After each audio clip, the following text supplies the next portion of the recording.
And we have so many things going on outside this tent this weekend. Yesterday, we led a 50-person march to the Republican debate across town, did a demonstration there. Woo, woo!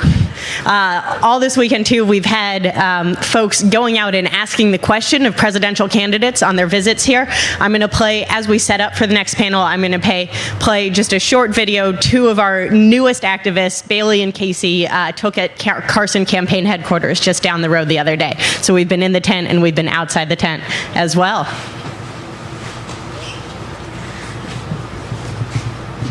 You look great. Thank you. Hi there. Hi, nice to meet you. All right, what would you do to end the corrupting influence of big money in politics if you were elected?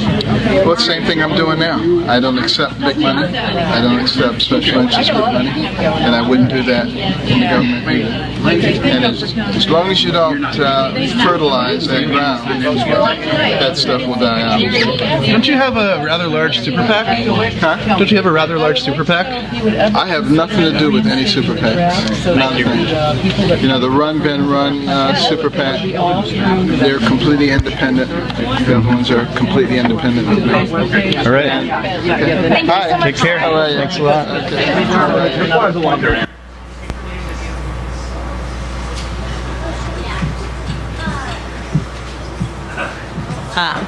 So our next panel is on money and morality. We're going to introduce some faith leaders and some folks who are involved in work on poverty here. So moderating this panel will be Open Democracy's Executive Director, Dan Weeks. When he's not, walking through the streets of New Hampshire, he's toured across the country by Greyhound bus, living on a poverty line budget, to write a book, Poor in Democracy, talking about how those in poverty are left out of our democratic institutions as well as the necessary institutions of life. Joining him will be Eric Zulaski. Eric is the grassroots education coordinator for the American Friends Service Committee's presidential campaign project in New Hampshire. He's a former monastic with experience working in humanitarian aid in Nicaragua and Mongolia. Eric is currently enrolled at George Washington University's Graduate School of Political Management, where his studies focus on strategic public relations for social justice advocacy campaigns. And with them will be Patrick Carolan of the Franciscan Action Network. Prior to joining FAN, Patrick worked for the Diocese of Bridgeport as manager of advancement/development for the Stanford Catholic Schools and at St. James Parish in Stratford, where he was involved in developing faith formation and social justice programs.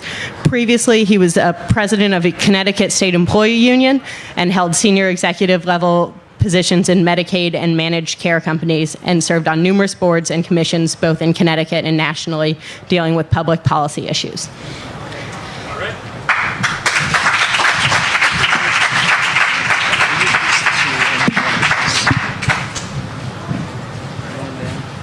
Good morning, everyone. How's everybody feeling? We're alive. It's day 3 of the We the People convention. I see some faces that showed up on a very snowy opening Friday afternoon. Others who were here yesterday for a pretty eventful day. And thank you all for coming back. I think our numbers will grow as the morning goes on. We're so glad you're here. And we've been hearing a lot this weekend about the issue, the politics of it, policy solutions to money in politics. And we wanted to change it up a little bit on this final morning, this Sunday morning. And I'm realizing we're a little bit out of the light for media, so can we push over just a little bit and we'll move Granny D to the side.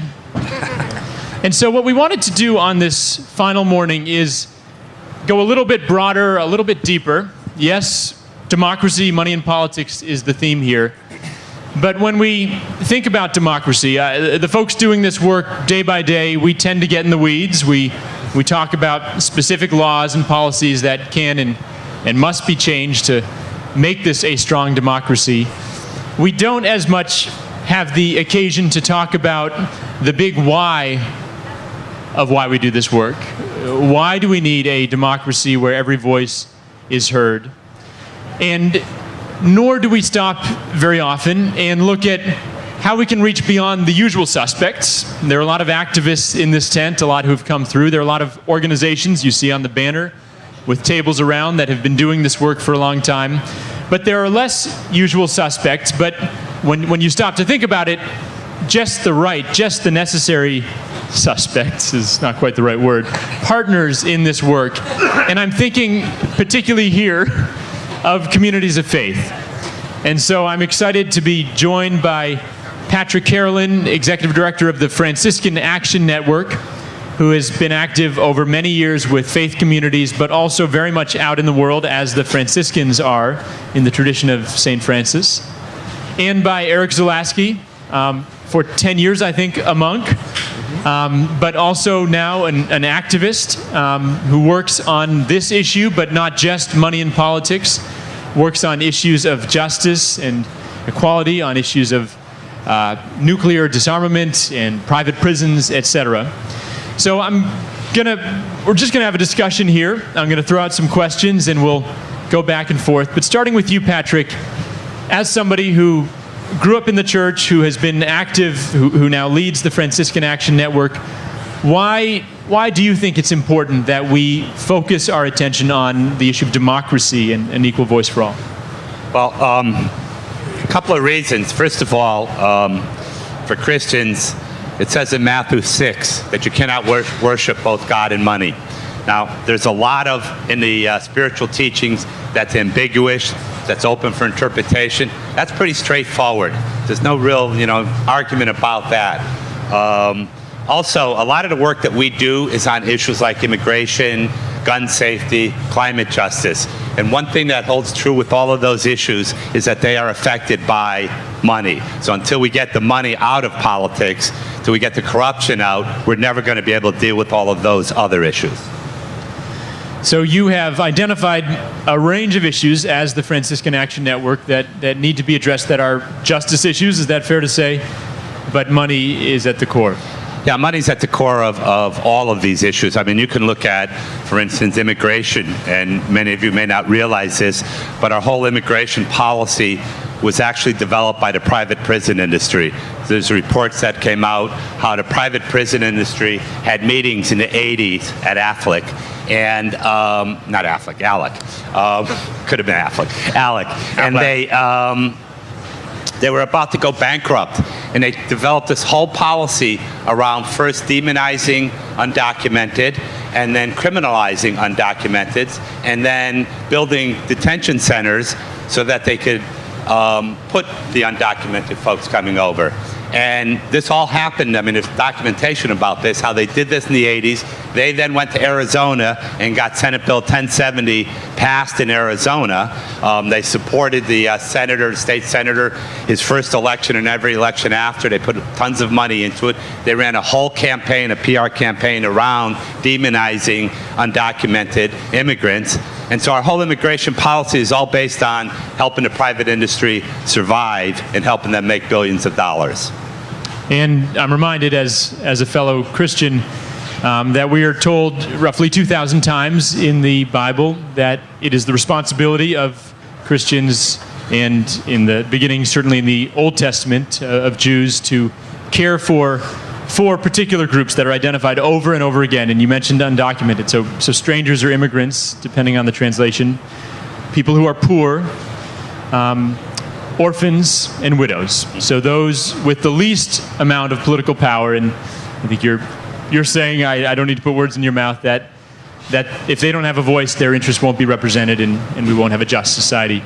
Yep. To you, Eric, you've been working with the American Friends Service Committee, the Governing Under the Influence Project. Tell us a little bit about that, and why you, as the Friends, as the Quaker movement, have decided to make this issue a core focus for you as well. So the American Friends Service Committee is an advocacy organization putting Quaker values into action. So we're advocating for peace and justice in the world, and specifically as policies impact maintaining peace and justice and human dignity. So this is really the core or the heart of American Friends Service Committee.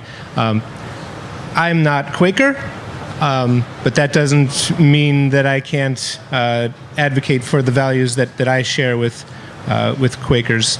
And yeah, my background is a spiritual tradition of mysticism, and I found through my personal introspection coming to the realization that, who am I? What am I?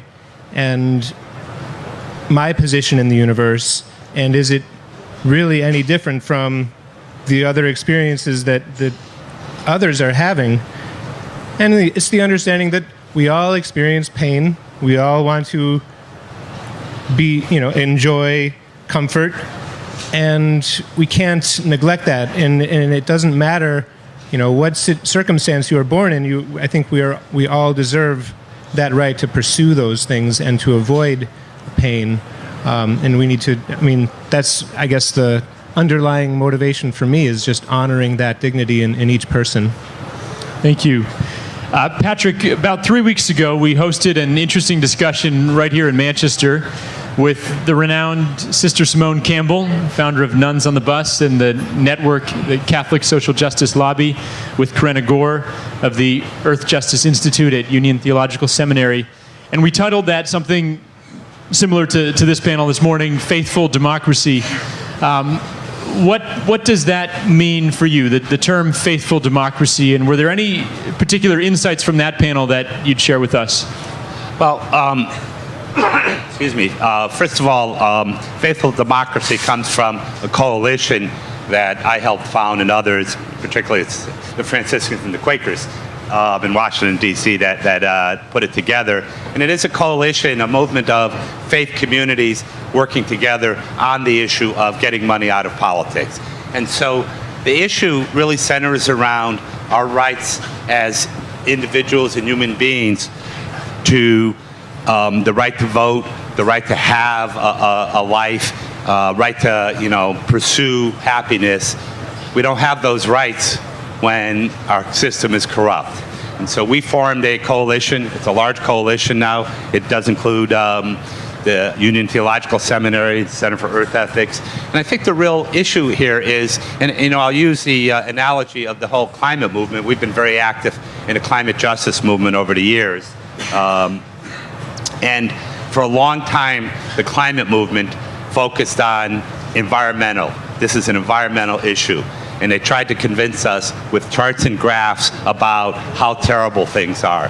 And it's only been the last few years that they've come to realize that it's a moral issue. Climate is not just an environmental issue. And the same holds absolutely true for the issue of money and politics. It is not a political issue, it's a moral issue. It's an issue of who we are as a nation.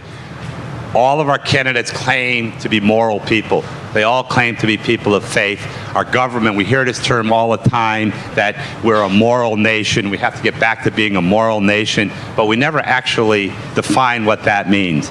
And you used the analogy of from the Gospels earlier. It's really interesting is that there's only one place in the Gospels for Christians. There's only one place where it talks about how we're going to be judged, and that's Matthew 25. That's the only place it says anywhere about how we'd be judged, and that says, what you do to the least of my brethren, you do unto me. So we believe, and as Franciscans, people of faith, that we're all connected, we're all part of the one, and so if somebody's poor here, it affects us. And that's why we built this coalition. We think it's real important. People often ask, they look and they say, well, why are the Franciscans involved in an issue like this? And what about separation of church and state? Shouldn't we be afraid of that issue? Separation of church and state has nothing to do with people of faith talking about their moral issues and trying to change the government from that perspective. It's all about, thank you. It's all about the government not imposing their views on faith on individual people. But sometimes we misconstrue that. We also, I believe strongly, and one of the reasons we created this coalition and others is that we have allowed people to hijack our faith, the Christian faith in particular, and use it to support those in power and keep those in power. And we believe strongly that we need to reclaim our faith, reclaim our spiritual stories, and tell them the way they were really meant to be told. So that's why we're doing it. Yeah, thank you, Patrick. And this is a very important movement. I hope you will look up Faithful Democracy and the Franciscan Action Network to find ways that you might be involved too. You know, Zanny mentioned that I had the chance a couple of years ago to travel around on Greyhound buses through 30 states on a poverty line budget, and I wanted to try and understand poverty in our country a little bit better and to look at the political dimensions of poverty. I was under no illusions that I would write the defining account of poverty per se, but I didn't feel that we had tried to understand it enough in its systemic or political nature. We often think of it as a social problem, people who don't have the right social inputs or influences, or an economic problem, people who just don't have enough money. And those things are true, those things matter. But the thesis that I tried to explore and argue for in the book is that poverty is at base a democracy problem, or correctly, a lack of democracy problem, because what I heard over and over and over throughout my travels was people who felt that they just didn't have a voice. And for 6 million people, I met a few of those 6 million, they legally didn't have a voice, even though they're U.S. citizens. People who at one point obtained a felony conviction, most of them finished serving their time. Some of them never even set foot in jail. But because their states did not see fit to allow people with convictions to vote, they are legally excluded from voting, that most basic democratic act. And then millions more residents of the U.S. territories like Puerto Rico and Washington, D.C., our national capital, who have no voting representation in Congress. And on I found that we were systematically excluding people, mostly low, almost entirely low-income people, from our basic democracy. So to you, Eric, mention, if you would, some of the other issues that have been at the fore for the American Friends Service Committee. I know you've been out there questioning probably every one of the candidates multiple times about some of these issues and how you link them back to democracy. Yeah. So taking these issues of promoting peace, justice, human dignity, and looking at the role that power and money plays in our political system and excluding people from the process, we look at how our money is spent. Taxpayers' money is going into the government and it's being invested in certain ways, and over time you see it being divested from other areas, and we see a change in the condition of the world and the condition of the country. You look at say in the next 30 years we have a plan to spend $1 trillion on nuclear weapons. This is President Obama. This is not the last 30 years, the next 30 years, the next 30 post-Cold War. So in spite of the fact that we have signed on to a treaty to eliminate nuclear weapons, we managed to have some condition in the Defense Authorization Act that we will at least maintain our nuclear weapons and the delivery systems. So bombers, subs, missiles, and warheads and all of that. And so, over 30 years, it's $1 trillion, and that's $1 trillion that we could be spending in other ways. Maybe we could be using that $1 trillion to work together with the rest of the world to eliminate them. But that's not the decision that was made. And so the question comes, who made that decision? And what are the forces at work in making that decision? So, the millions of dollars that Pentagon contractors invest in lobbying, it's not just the funding of elections, but it's also the lobbying and just maintaining that regular interaction with Congress people who make decisions. So that's one issue that we raise. Just the general waste of military spending. We have this. Has anyone here ever heard of the F-35? It's an aircraft that's supposed to do everything, but so far it's not done anything. It's they have challenges getting off the ground. It's lighting on fire, and in spite of all the challenges that are encountered in this weapon system, in the last Defense Authorization Act, Congress approved the purchase of a bunch of aircraft plus 5 that the Pentagon hadn't even requested. So it's like the Pentagon didn't even want these planes, and we're still acquiring more of them. And so Lockheed Martin is the prime contractor on that, and it's no coincidence that they spend so much money influencing our policies. You go on to, when you're talking about immigrant detention, or we have a quota system for detaining immigrants. Nowhere else in our criminal justice system do we have a quota for putting people behind bars. There's no quota for people who are going over the speed limit or driving under the influence or anything else. So there's a quota system for putting immigrants behind bars. 34,000 people on a daily basis, and that amounts to 400,000 people every year, and it amounts to more than $2 billion in spending, and most of those people are held in for-profit facilities. So again, it's no coincidence that the biggest detention contractors, Corrections Corporation of America and the GEO Group have, in the past 10 years have spent, like $30 million, in lobbying and funding elections. And let me also just comment on that real quickly. A couple of years ago in Washington, D.C., a group of faith leaders got together, and we developed what we call the faithful budget. And we're trying to get the message out there that our federal budget is not an economic document. We often talk about it as an economic document. Our federal budget is a moral document that tells us what the moral compass of our nation is. And so if our budget is all about tax cuts for the wealthy and taking away money from the poor, if it's not about helping the homeless or the veterans or any of those other marginalized groups, but instead helping corporations and the wealthy, then that tells us where the moral compass of our nation is. And that's what the message we have to get out there.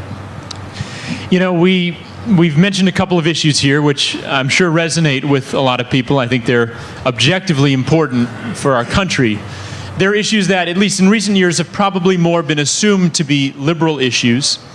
Although I know plenty of libertarians and plenty of conservatives who are concerned also certainly about wasteful spending on defense programs the Pentagon never requested, for instance.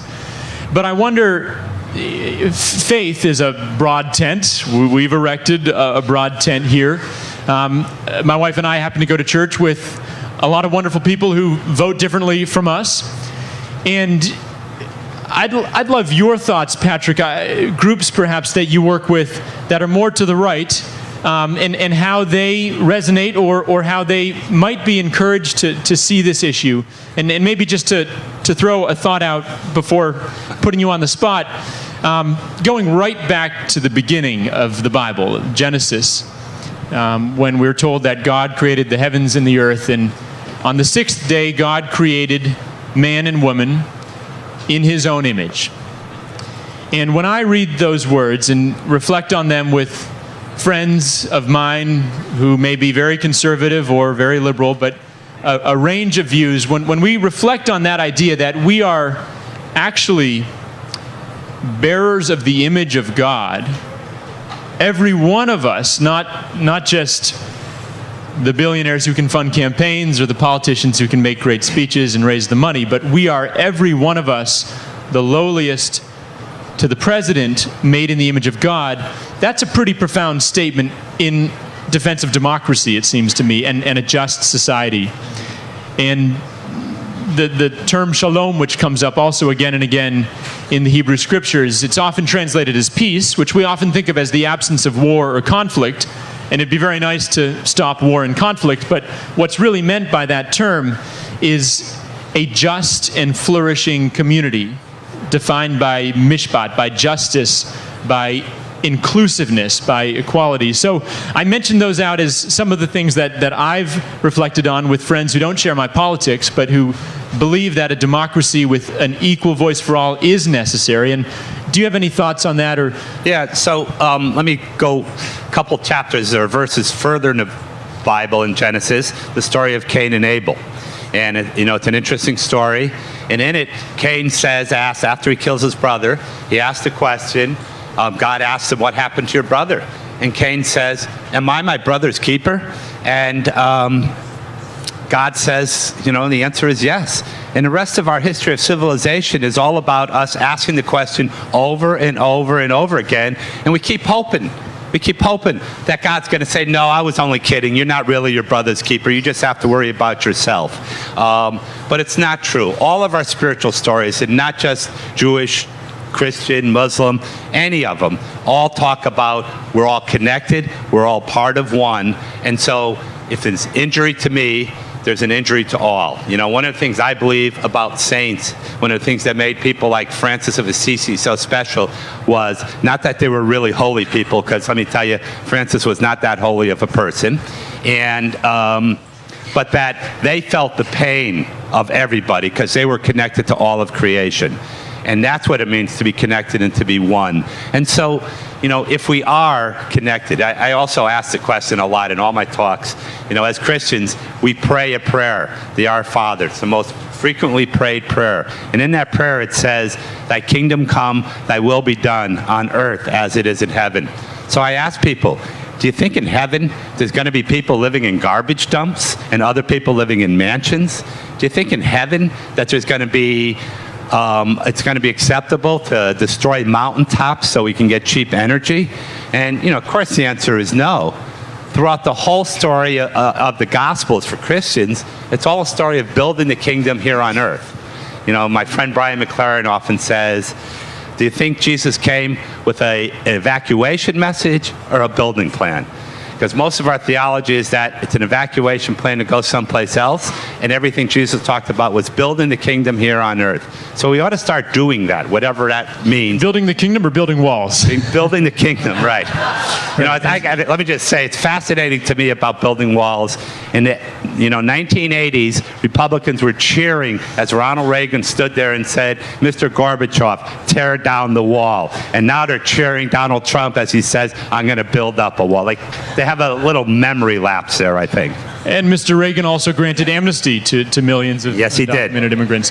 Yeah. A thought there, Eric, and then I want to open it up for a few quick questions. Yeah, so wanted to respond to this. What we're doing is really trying to change the conversation to bring it back to something sensible. When it comes to the Quaker values, we all recognize that the light of the divine is within each of us. From my mystical background, seeing that we all have this potential to do something great, to develop ourselves and to contribute productively to society. But the way political discourse has gone these days, we are creating an other. If you're a Muslim. Oh, you're a terrorist. Oh, and that allows us to put people, to subjugate people, and sorry, I'm a little bit hung up, but certainly not include them in our society or our democracy. Right. We can see them and dismiss them as off there on the side. Let me open it up. We have just a few minutes, but we are not, perhaps with the exception of Patrick, we're not authorities on faith. We're just people trying to find our way and practice our faith. But I know there are a lot of people of faith or spiritual people out here. If you have a quick thought or question, I want to invite a few, and we'll wrap up in the next 5 minutes. And I'm going to invite, again, very short statements and just go through a little bit instead of all the back and forth.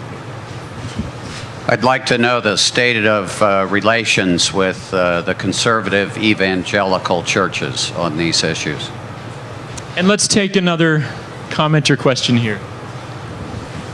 My understanding of this country is that it was based on freedom of religion, and I am lately in listening to all the campaign chatter, not just from candidates but from regular people, I have heard the term, this is a Christian country.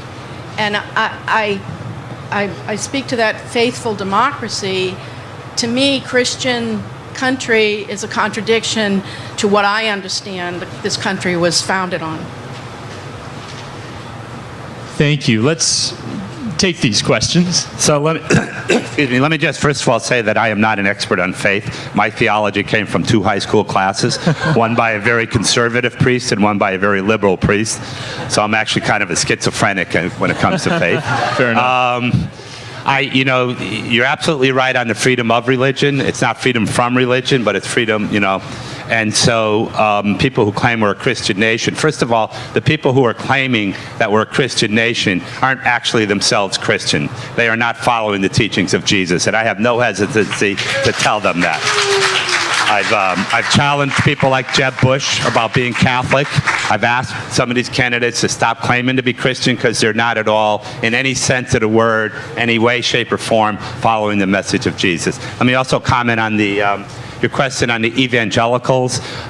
We work a lot on climate issues, climate justice. We have a good coalition with a lot of the evangelical communities on this issue as well. So, there's areas where we would disagree, and there's a lot of areas where we agree. There's a lot more of the evangelical movement that's coming to realize that they've been taken, they've been had, and they've been, they're not happy that their beliefs was hijacked by the Republican Party either. And so a lot of that is happening right now as well.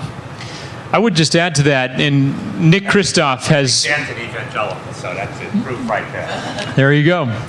Nick Kristof has made the point a few times in some of his columns how, although evangelical Christians may, at certain times, and probably the recent Iowa caucuses were such a time, vote strongly in favor of harsh immigration policies, removing potentially millions of people from this country, things which don't resonate certainly with my study and understanding of the scriptures. We do see, and Nick Kristof has pointed this out, a growing movement and concern among a lot of evangelical Christians, especially younger evangelical Christians who are not enamored of the Pat Robertsons of the world, who preach a very exclusionary, arguably even mean-spirited gospel, which certainly doesn't resonate with me. But a lot of younger evangelical Christians are coming to the cause of poverty, which again is an injunction over 2,000 times in the Bible. And the climate issue, framed perhaps as care for the creation. We were meant, according to the Bible, to be stewards of creation.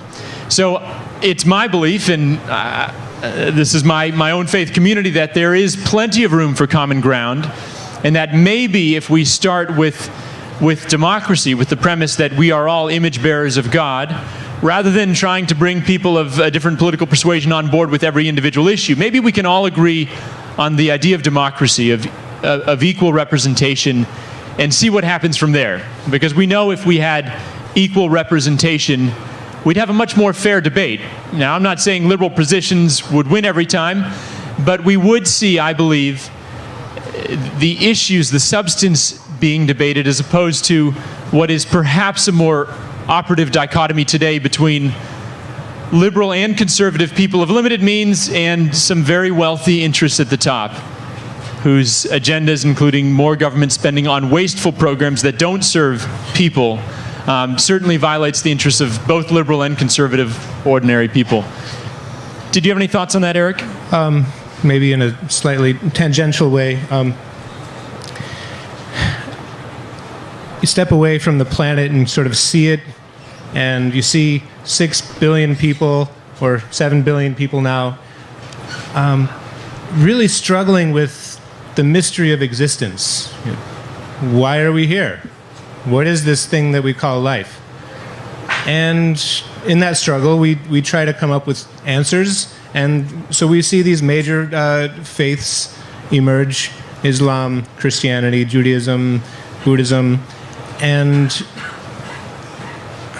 it takes some humility to say that, okay, well, maybe my way isn't the only way, that we're all trying to figure this thing out. And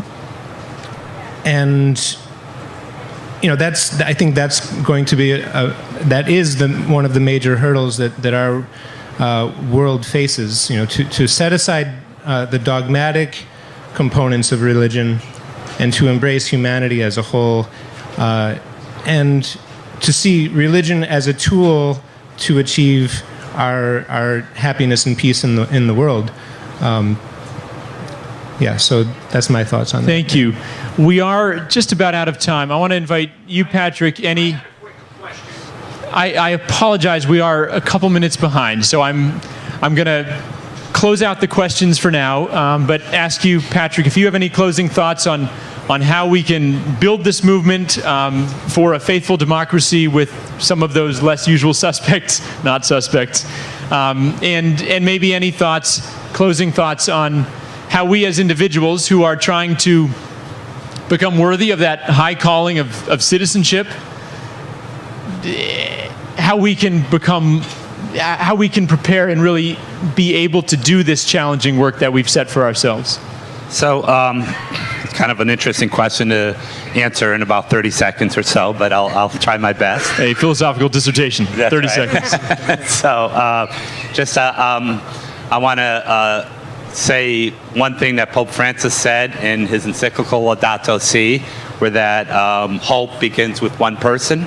And I'm very hopeful. Somebody had asked me earlier, do I have hope? And I am extremely hopeful because change is already happening. We're just, when change happens, those in power circle the wagons, and we're seeing that happen, and that means that the end is near for them. There's a whole theology, people like Teilhard and Thomas Berry and folks like that have promoted, that talks about birth, death, and resurrection. And everything is centered around birth, death, and resurrection. Before we have the resurrection, which is the new, we have to have the death, which is the end of the old. And we're seeing the end of the system that we have and looking at the resurrection of the new system. The other thing that I would really suggest, one of the other things that Pope Francis tells us is that first of all, Pope Francis called for a bold cultural revolution. Imagine a Catholic Pope calling for a revolution. And he was, you gotta love Pope Francis. It's so nice to have a Pope who has your back. What he tells us is that it's a revolution of transformation. It's not changing. He tells us to change, but it's not about, just changing your lifestyle a little bit. We have to change how we see ourselves in relation to all creation. Are we part of creation or are we separate from creation? Right now we're living in a world where we're all separate. We're all individuals and we're all doing our own thing. Maybe we come together for something like this or something, else. Maybe we work together. Washington, D.C. is great for everybody working in silos. Wonderful people, great people who do wonderful work. They're all in their silos. We have to break those silos down, and we have to come to the understanding and transformation that we're all connected. We're all part of the one, the whole, however we define that, and then we'll see the change come that's already happening. Thank you, Patrick. Closing thoughts, Eric. Maybe just a very short story, talking about creating connections or realizing the connections that exist between people. I was outside of a presidential candidate event, and it was very clear that the outside of the event, the crowd was very divided. You had on one side people advocating for Social Security, advocating for raising the minimum wage, and then on the other side of the lawn, there were people with with signs raising awareness about our privacy rights and big government. And it seemed like the two were very divided.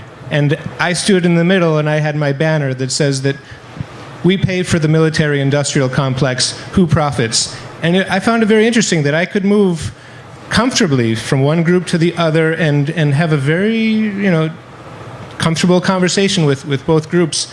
And I think some people were kind of curious to see that I was able to do that, and they weren't sure which side I was on. I think we should reject the idea that there are sides and to always try to find common ground, and we can go forward in that way. I think that's the perfect note to end on. Thank you very much. We do aspire to be a big tent here. We welcome brothers and sisters of all faiths and of no faith. Thank you for participating in this short discussion, and we're excited to move on now a little bit more into politics with a presidential candidate, followed by Marianne Williamson. So over to you, Zanny. And join me once again in thanking Eric and Patrick, and let's get them a water bottle, which we should have given you on the stage. and a little taste of New Hampshire, some New Hampshire maple sugar candy.